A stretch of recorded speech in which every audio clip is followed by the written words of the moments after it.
Good. You got vocals, everything sounds great? Yes, sir. Yep. This is genetic selection 1. This is where we do a badass fertigation system. Yeah, so this is going in right now. It's really cool. So you'll be, oh, you absolutely see a difference. Some perform better under HPS and some perform.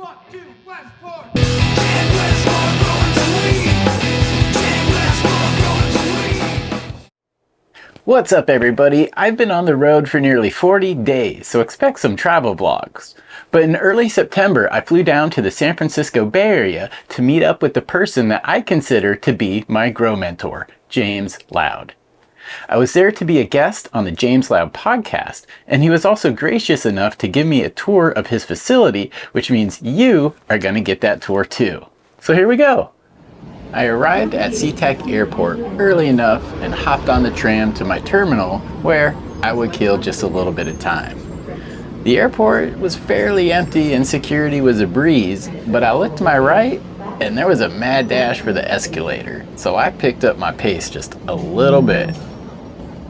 Now, airports always have things to kill time. They usually have some cool art, some cool displays, and Seattle Airport was no exception. But I made it to my gate and everything was running on time. The plane was docked, fueled, and ready to load, so onto the plane I went. Aeroplane!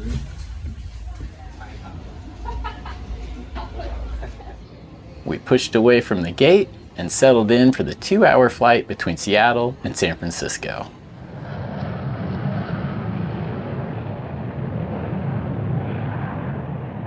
Up in the bay! San Francisco is famous for its iconic landmark, the Golden Gate Bridge. The city is also known for its signature cable cars, which still run to this day.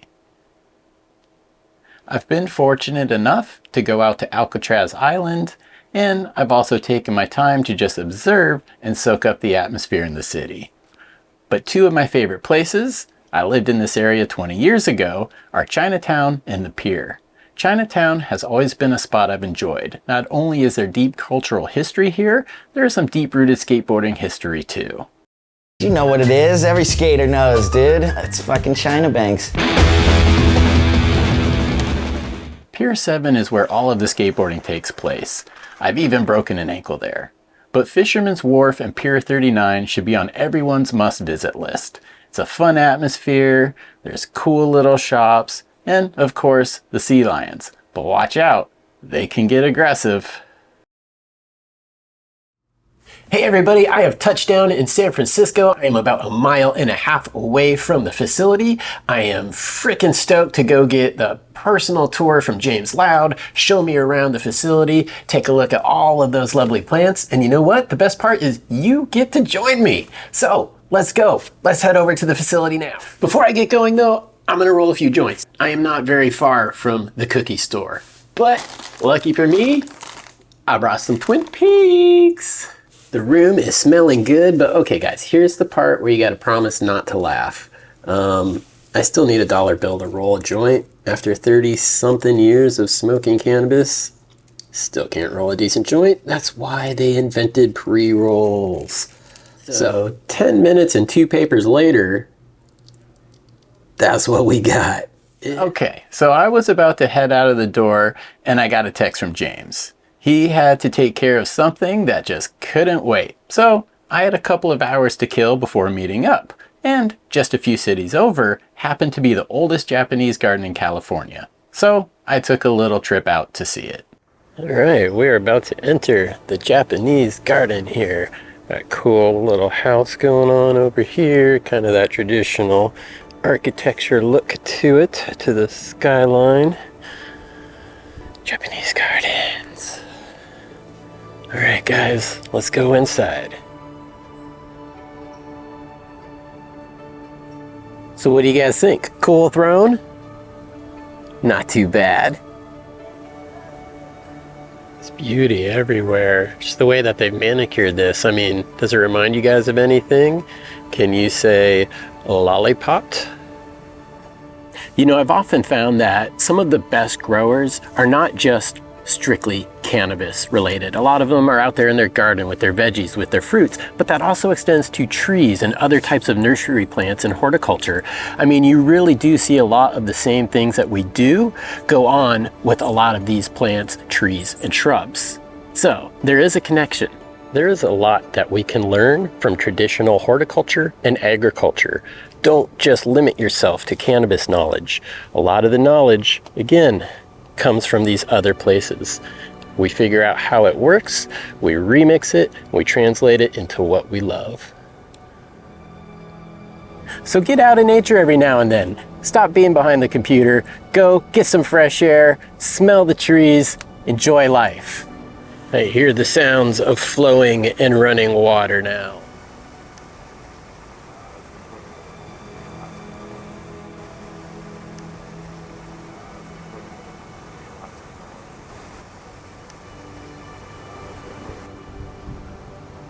And that was my trip to the Japanese garden in Hayward.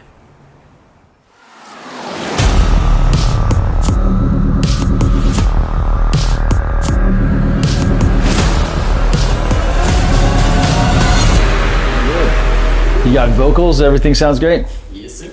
Fantastic. So we're here at the James Loud Laboratory, and this is our seed cleaning room. Thanks for coming out, Chad. Yeah, my pleasure, man. Thanks for having me. This is freaking awesome. That's a big machine, man. Yeah, so that's a thresher.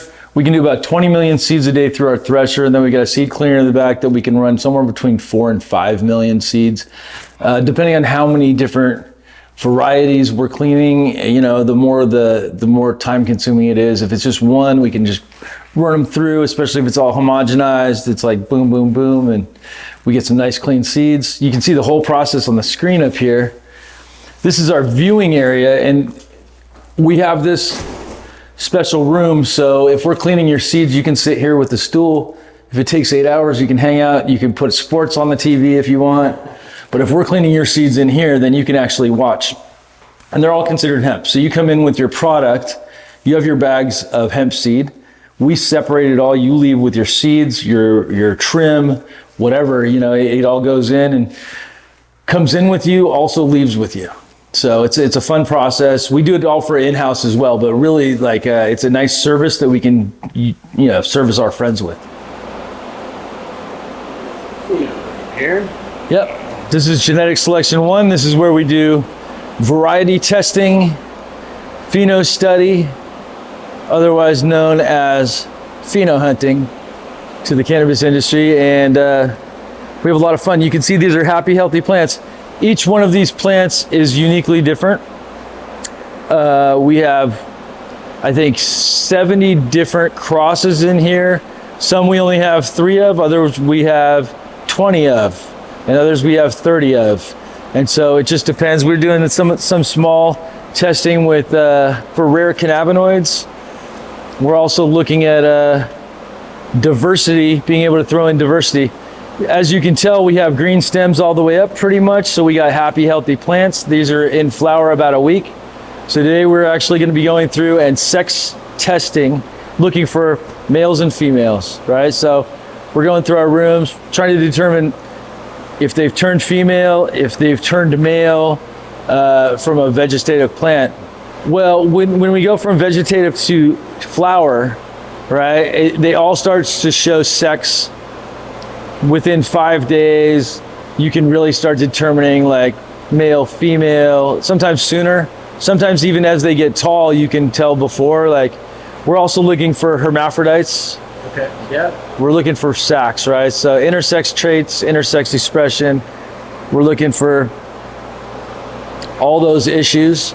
And anything that has, like when we're pheno hunting, anything that pops balls, because we're not going from seed. This is all from clone. Oh. We do not grow from seed if we're pheno hunting indoors. It's always from clone, because the whole purpose of all these plants is to actually find stuff that we can sell in clone form. I'm not selling these in seed form. I'm not going to take these and put these out necessarily in a field and see how the seed performs. If I was selling the seeds of them, where I'm selling to a farmer where I sell 1,000 of them, we want to see how they perform outdoors from seed, right? But because we're using these in a nursery model where we're either licensing the genetics, we are selling clones of them, It's going to get passed along in clone form. They're going into tissue culture. Once we do our selections from here, from the first round, we go into tissue culture, right, with the keepers, right? It saves us money and time.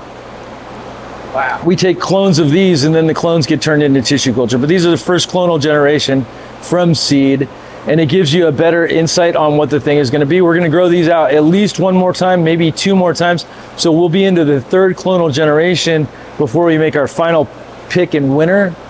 And we'll have a lot of data to support it. So we'll have extensive lab reports on the cannabinoids and the terpenes, and we'll be able to compare the first time to the second time. And a lot of times you'll get fluctuations in it, even though we use the same nutrients, we use the same lights, the PAR levels are the same, so same PPFD under the same light. But we also compare, as you'll see later, under HPS versus LED spectrum, which is really cool.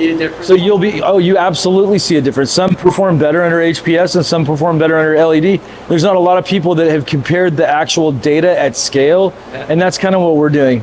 So we're going to be spending a lot of time in here today. It's going to be a lot of fun. These flip over at noon, so Let's go. Yeah. And for the next hour or so, we went up and down each aisle, inspecting every plant for signs of sex. We both found a few males, and those were removed. Which is good, because even just one male could pollinate most of this room. Cool, all the way there. Yeah, and so each TV that we have represents a different stage of the plant's life. So as you can see, we got seeds coming across here. Then we get into tissue culture and veg plants as we move along. We got our pollen and reversal room. That's the room that nobody goes into at the facility. Yeah, you can see we have nice, healthy roots. And everything in the facility is hemp. It's less than 0.3% THC. We have supporting COAs with all the cultivars that we have in here. And we work with people all over the world. We do genetic consulting. But as you can tell, we're running a little cooler today. This is like 76 to 80, and then 65 to 67% humidity.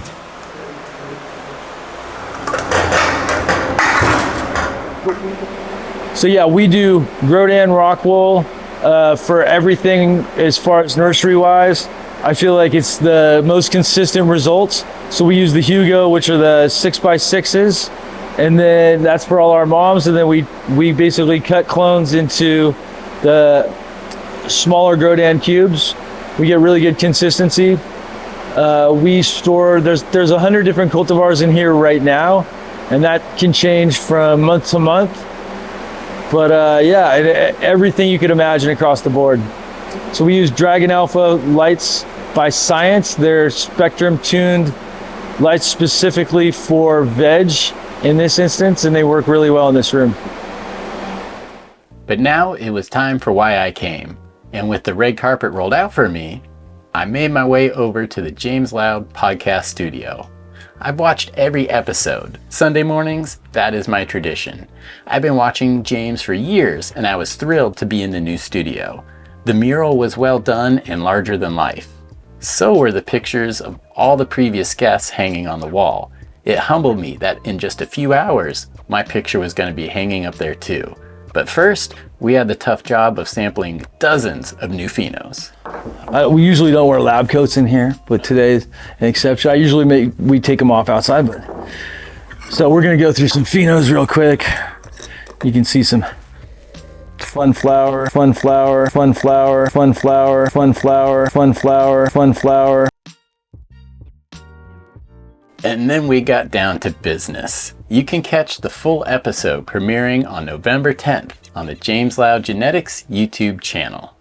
And because I love swag, I had to get a shot of all of this merch. Yeah. But when it comes to my favorite purchase, without a doubt, it's this book. You need it. Can't go wrong. Nope. Loud times, good times, guys. This has been a really cool tour of the facility. Got some of the cool little extra bonuses in here.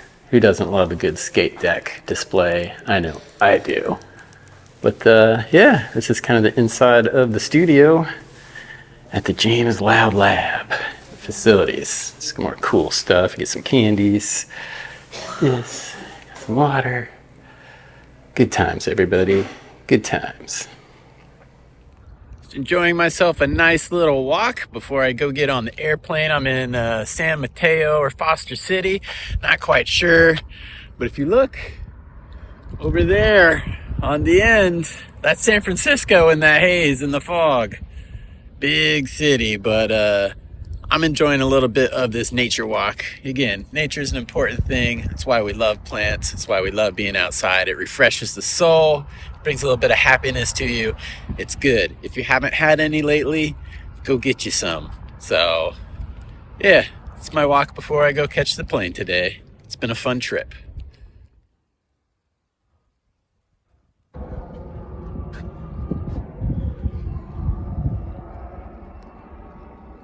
Here's looking at you, San Francisco.